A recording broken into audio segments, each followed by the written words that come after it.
Salut, bienvenue dans la vidéo du jour. Alors aujourd'hui on va faire le reporting 2021. Au début je voulais pas appeler cette vidéo comme ça, mais bon, il est temps de faire le bilan sur cette année 2021, puisque ça ne t'a pas échappé, on arrive à la fin d'année. Et donc je me suis dit que c'était une bonne idée de lier cette notion de bilan à la notion de reporting, parce que je me suis rendu compte que j'avais fait l'exercice en 2020 et que c'est assez intéressant. Pourquoi faire un peu un reporting annuel comme ça? Pour documenter ta progression, pour te dire tiens, qu'est-ce que j'ai fait cette année et comment j'ai pu progresser.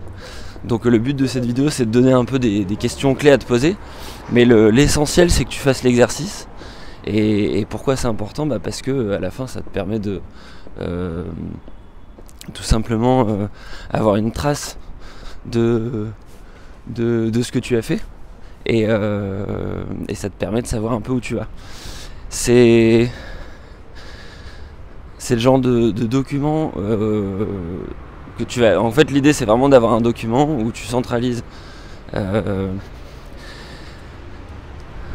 toutes tes réalisations, un peu toutes tes pensées, ce que tu as appris, etc. À un endroit. Sur le moment, ça va être un exercice un petit peu où l'exercice en lui-même est intéressant parce que tu es obligé de remonter le temps sur un an. Et cet exercice, tu pourras pas le faire dans un an. Enfin, tu l'auras oublié en fait. La réalité, c'est que si je te dis, ok, qu'est-ce que tu as fait en 2018, qu'est-ce que tu as fait en 2019, est-ce que tu t'en souviens? Si tu as fait l'exercice, au pire, tu peux regarder et lire et me dire oui, en effet, Quentin, à tel moment, j'ai fait tel truc. On va laisser passer les pompiers. C'est un chantier, ces vlogs, mais bon. Donc voilà, l'idée c'est vraiment d'avoir un endroit, ne serait-ce que pour retenir ce qui s'est passé, et pouvoir y revenir un peu comme un album photo où tu reviens et tu te dis tiens, qu'est-ce que j'ai fait à ce moment-là. Et ensuite ça va être intéressant de pouvoir les comparer. C'est-à-dire qu'une fois que tu as fait l'exercice, tu vas pouvoir aussi quand tu te retournes. En fait, souvent on est un peu dans le quotidien, on se dit c'est difficile, on rencontre des difficultés. C'est hyper satisfaisant en fait de se retourner et de se dire qu'est-ce que j'ai réussi. Si tu peux le faire sur une semaine, c'est cool, mais c'est quand même difficile de toutes les semaines se dire voilà, je progresse. Souvent on va essayer, pour réussir à faire ça, tu es obligé d'avoir des petites étapes. Tu peux pas... tu peux, mais c'est difficile de progresser beaucoup tous les jours, tout le temps, parce qu'il y a un risque d'épuisement. Alors que sur une année, si vraiment tu as fait des efforts, en fait c'est difficile de ne pas progresser sur une année. Enfin bref, donc plus la période de temps est longue, plus c'est facile de noter une progression. Et si tu te retournes et que tu réfléchis à l'étape précédente de ta carrière, a priori, donc si c'est une étape qui est assez loin, ou aux 2 ou 3 étapes précédentes, imagine que tu es sur ton premier job ou alors sur ton deuxième job, réfléchis à quand tu as été diplômé ou quand tu as eu le bac, tu as forcément progressé, tu as forcément appris des choses. Et il y a une forme de satisfaction à regarder en arrière et se dire putain, j'ai réussi ça quoi. Voilà, donc là le but c'était vraiment de te motiver à faire cet exercice de reporting annuel. Maintenant, quelles sont les questions que tu peux te poser pour structurer un peu l'exercice, sachant que cette vidéo n'était pas trop structurée au démarrage. Donc numéro 1, c'est se dire tiens, qu'est-ce qui était prévu, qu'est-ce que j'avais noté dans mon bilan de l'année 2020 et dans ma projection sur 2021, qu'est-ce que je m'étais souhaité à moi-même. Donc ça, si tu as fait des documents, c'est plus simple. Si tu as documenté ça, c'est plus simple. Si tu l'as pas fait, voilà, essaye de retourner un peu sur ton Facebook, de te souvenir dans quel état émotionnel tu étais. Souvent, en fait, on mémorise par rapport aux émotions. Donc le fait de voir des photos, des vidéos de toi il y a un an, tu vas peut-être te souvenir dans quelle situation tu étais et essaie de te dire, ok, à ce moment-là, qu'est-ce que je souhaitais, qu'est-ce que je voulais, qu'est-ce que j'avais fait l'année d'avant et où est-ce que j'allais. Et te dire, voilà, par rapport à ça, qu'est-ce que j'ai réussi à faire.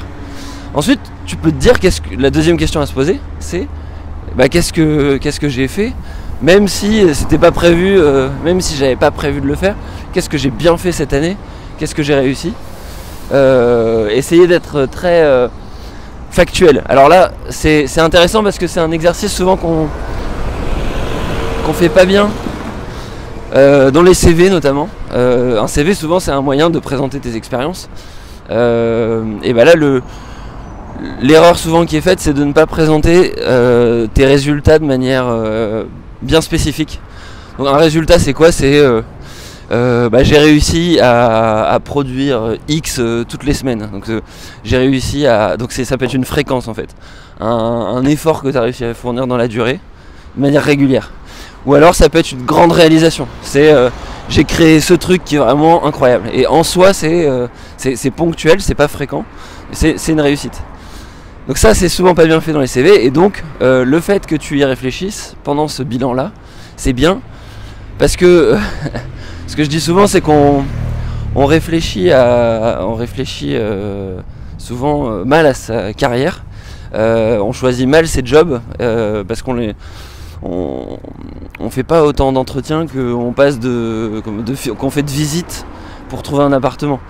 La plupart des gens qui savent où ils vont, qui savent quel est leur job, ils vont faire quelques entretiens et puis prendre un peu la première opportunité qui vienne, que ce soit sur leur premier job ou dans une reconversion.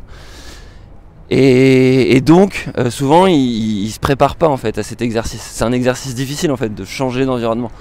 Si tu fais l'exercice du bilan annuel entre guillemets, ça t'oblige à le faire et donc tu te prépares en cas de besoin. Ça veut pas dire que tu es obligé de changer de taf, etc.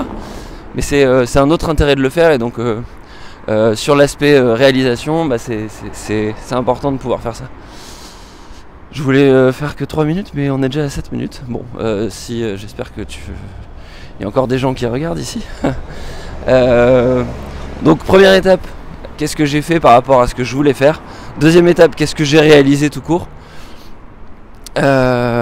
Troisième étape, qu'est-ce que j'ai appris. C'est-à-dire, au-delà d'avoir réussi ou pas, parce qu'il y a des choses que tu auras peut-être échoué. Donc tu peux lister tes échecs. Mais moi je préfère la logique d'apprentissage. Et bon, c'est un peu tarte à la crème, hein. Je crois que c'est Gandhi qui disait je n'échoue jamais ou je ne perds jamais, j'apprends, un truc comme ça. Mais c'est vrai en fait. Le but c'est de se dire tiens, qu'est-ce que j'ai appris.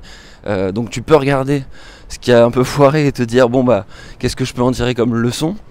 Et puis tu peux aussi regarder ce qui a réussi et te dire ok, en fait quand on a réussi un truc, ça y est, t'as écrit l'histoire en quelque sorte, c'est satisfaisant quand tu te retournes, mais dans le futur, ça veut pas dire que tu vas réussir à reproduire l'essai.